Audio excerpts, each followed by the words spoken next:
लोग लोगों को मारते हैं किसी भी वजह से, जो एक इंसान की हत्या करता है, उसको तो नहीं लगता कि वो गलत कर रहा है।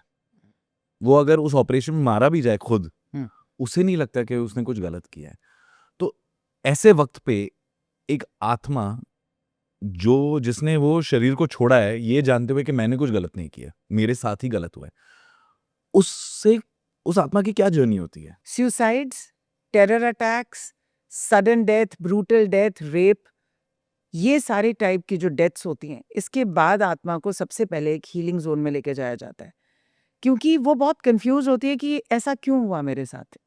जिसने किया उसको लगा कि उसने अपना पर्पस पूरा कर दिया, क्योंकि शुरू से माइंड की कंडीशनिंग ऐसी की गई है कुछ लोगों की, टेररिस्ट की फॉर एग्जांपल, कि अगर आप इसमें शहीद हो गए तो आप यूर अ मार्टिर। लेकिन एक्चुअली उनकी इसमें गलती है या नहीं, ये तो बहुत ही बड़ा सवाल है। लेकिन उनकी ट्रेनिंग ऐसी की जाती है कि उनको लगता है कि जो हम कर रहे हैं it's in the line of duty. उनको ये गलत और ठीक का जो भेदभाव है वो बचपन में ही खत्म कर दिया जाता है दिमाग के साथ साथ। तो उनके लिए तो जर्नी वैसी ही होगी, आत्मा को लगेगा कि ठीक है मैंने ऐसा किया, मुझे ऐसे ही बताया गया था।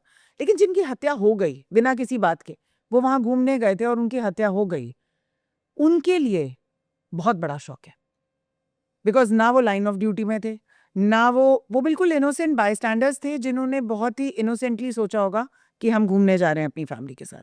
तो उनकी जो सोल्स हैं उनको डेफिनेटली एंजेलिक प्रोटेक्शन मिलती है, और वो वहाँ पे कुछ टाइम के लिए इस चीज़ को ओवरकम करते हैं कि हमारे साथ ऐसा हुआ।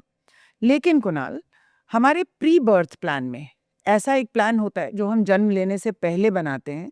उस प्री बर्थ प्लान में ऐसी मौत की आशंका आपके चार्ट में ऑलरेडी होती है। ओ, तो ऐसी जो डेथ होती है वो यूनिवर्सल कॉन्शियसनेस को रेज करती है। तो एक्चुअली ये जो लोगों ने अपनी जान गंवाई है उनकी वजह से अर्थ पे जो लाइट है वो और इंक्रीज हो गई है। तो उनके सोल का जो पर्पस था वो कॉमन इंसान में एक रियलाइजेशन लाने का काम उसने किया है, जो कि एक बहुत बड़ा पर्पस होता है।